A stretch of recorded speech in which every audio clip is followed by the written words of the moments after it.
El Señor les dé la paz. Vamos a continuar con, con los temas aquí sobre la espiritualidad, adentrarnos en la escuela de Francisco de Asís. Hoy veremos vivir según el Santo Evangelio. En el nombre del Padre, del Hijo y del Espíritu Santo. Amén. Oh alto y glorioso Dios, ilumina las tinieblas de mi corazón.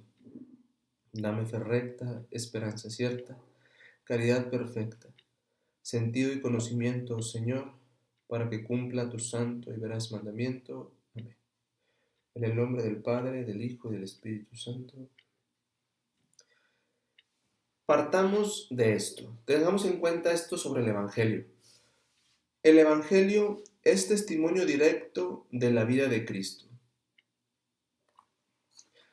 San Francisco traduce la decisión de seguir las huellas de Cristo. Recordemos, el tema pasado fue ese, seguir las huellas de Jesús, seguir las huellas de Cristo. Entonces, para Francisco se convierte en una preocupación constante consultar el Evangelio, porque vamos a ir viendo por qué esta necesidad de consultar el Evangelio. Porque Francisco, recordemos, es su vasallo, es el vasallo de Cristo y quiere hacer ante todo la voluntad. Entonces, él recurre constantemente al Evangelio. Primeramente, porque es en el Evangelio donde Jesús deja sus pasos. Francisco quiere seguir estas huellas y en el Evangelio ve los pasos de Dios, los pasos de Jesús. Entonces, por eso es fundamental el Evangelio para Francisco. Y comienza una nueva relación entre Francisco y el Evangelio. Primero, porque Francisco, aparte de ver el camino del Evangelio como senda para seguir las huellas de Cristo, Francisco ve a Cristo presente en el Evangelio, nunca lo separa. Tanto que cuando él estaba enfermo, pedía que le leyeran el Evangelio que ese día en la misa iban a celebrar. Es mucho el amor que tiene Francisco por el Evangelio, ya que éste le da a conocer a Jesús, es decir, descubre el rostro humano del Señor que es toda majestad, para poder compartir la vida con Él. Es en el Evangelio donde Francisco se da cuenta, donde Francisco aprende, donde Francisco contempla al Verbo que se encarna, al Verbo que se hace pequeño, al verbo que vive situaciones concretas, que anuncia la buena noticia, que se retira al desierto, que muere, que resucita. Esto le ayuda a captar el sentido de la palabra y así podrá él revivir personalmente la vida de Cristo. Hay dos acontecimientos de Francisco que plasman este deseo de poder él experimentar en su vida la palabra de Dios de una manera concreta, no solamente como algo que escucha o algo que lee, sino vivirlo él. Uno es el nacimiento en Grecho.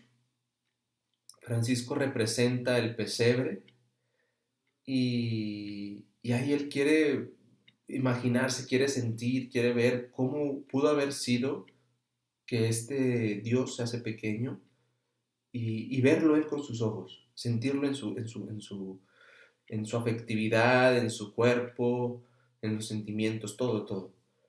Y en Alberna, el monte Alberna, donde él vive en su carne la pasión de Jesús.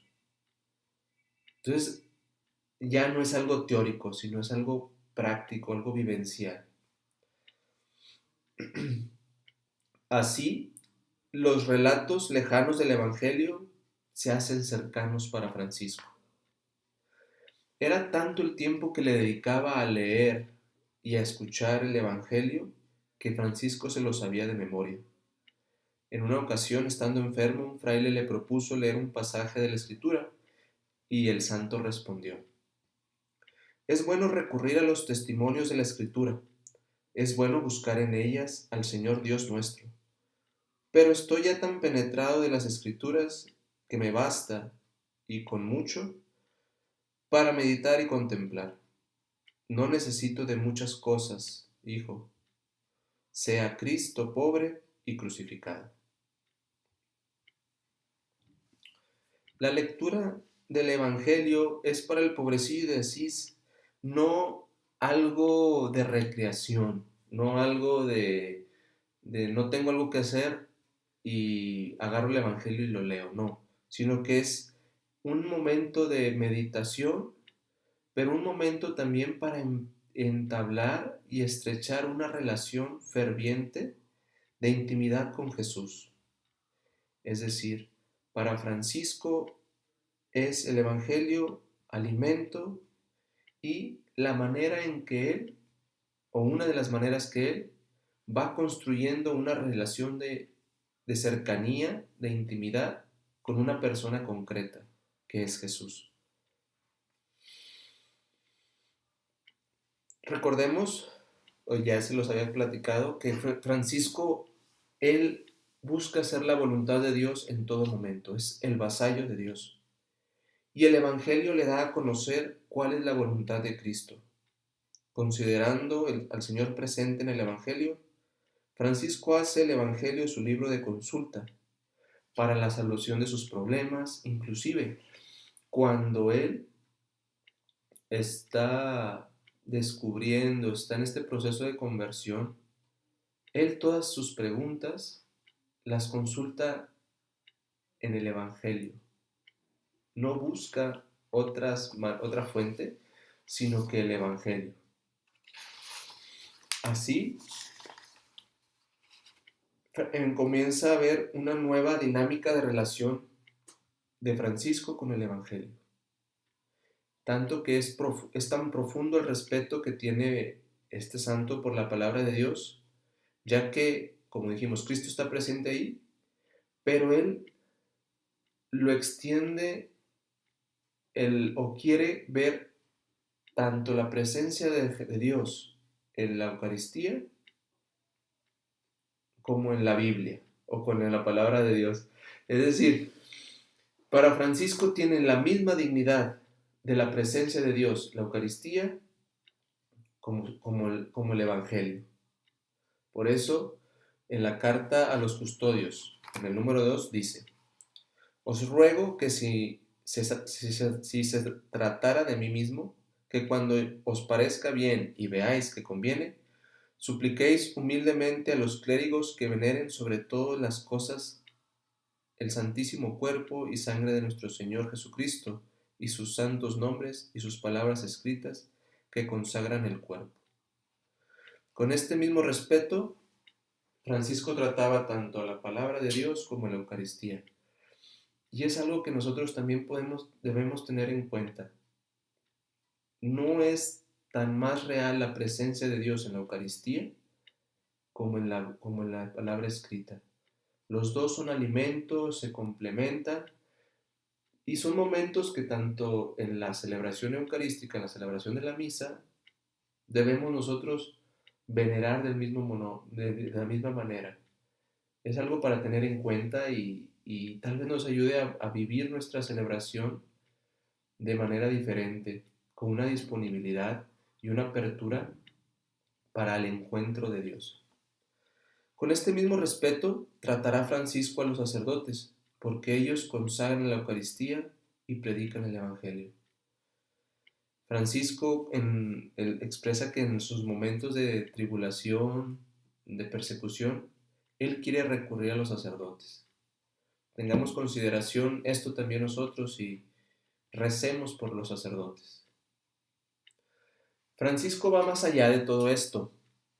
Para él, cualquier escrito que viviera, fuera religioso, fuera del mundo, fuera pagano, lo que fuera, por ese aprecio que tenía el Evangelio, él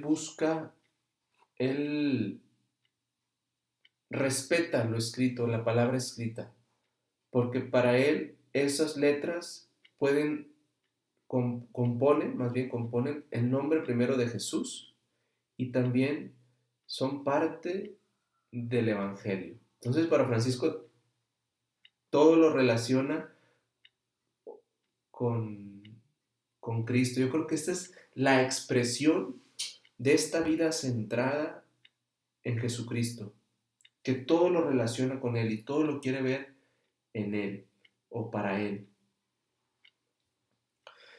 Hay que aceptar que la sencillez de este santo y la lógica pueden llegar a confundirnos.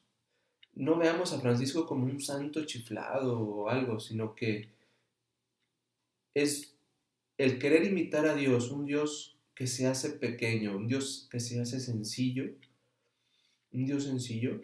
Francisco, por esta imitación, por esta pureza del corazón, por este deseo de amar más íntimamente a Jesús, la consecuencia es esta sencillez.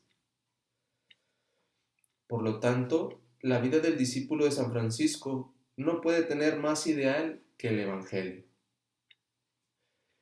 Y Francisco se aferra tanto a esta propuesta de vida del Evangelio porque él obra por inspiración divina.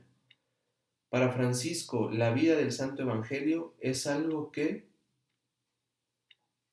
Dios le reveló. Él obra por inspiración divina. No busca, como les decía, en instituciones, no busca en personas concretas las respuestas de su inquietud existencial o vocacional o religiosa en otras cosas, en otras personas, en otros lugares que no sea el Evangelio. Por eso dice, nadie me dijo lo que tenía que hacer, sino fue el Altísimo mismo que me lo reveló y el Papa me lo confirmó. Entonces, Francisco obra por inspiración divina. Por eso Francisco se aferra tanto al Evangelio, a la vida del Evangelio, porque Dios se lo reveló. Y así, esta alegría y este deseo lo lleva a hacerse mensajero del Evangelio. Francisco no quiere quedarse para sí este descubrimiento de que Dios se revela a través de su palabra, que Dios habla a través de su palabra, sino que él quiere llevarlo a todas las personas, tanto que él decide predicar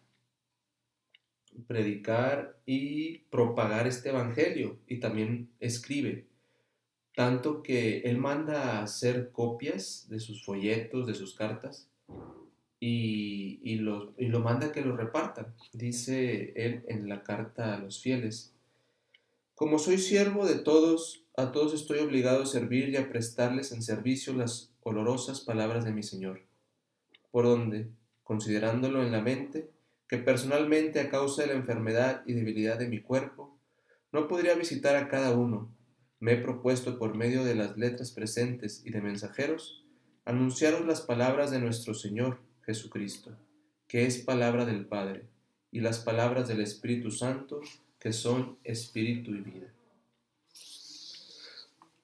Por eso, hermanos y hermanas, entrar en la escuela de San Francisco de Asís es comprometerse cada uno, o más bien, sí, comprometerse cada uno como Francisco lo hizo, comprometerse a vivir el Evangelio, y para esto hay que tener en cuenta tres puntos. Primeramente, conocer el Evangelio. No se puede amar lo que no se conoce. Dedicarle tiempo, leerlo, meditarlo, conocer el Evangelio. Otro, vivir el Evangelio. No verlo como una lectura más, sino que en la meditación irlo haciendo nuestro proyecto de vida. Cómo dejarnos interpelar, dejarnos cuestionar, dejarnos moldear por esta palabra que descubre las intenciones del corazón. Y otra, tercer punto, extender el Evangelio. No quedarnos con esta alegría para nosotros mismos, sino que vaya siendo un reflejo de un testimonio de una vida evangélica, de cómo Dios va actuando en nosotros y cómo Él nos ama y cómo nosotros nos dejamos amar por Él. Esta alegría es el testimonio de poder extender el Evangelio a los demás. Pues estos tres puntos para considerar. terminamos por hoy. Cualquier cosa, comentarios, preguntas, háganlas. Con gusto yo responderé. Comentarios, sobre todo si tienen un comentario, excelente. Bueno, pues concluyamos. En el nombre del Padre, del Hijo y del Espíritu Santo. Amén.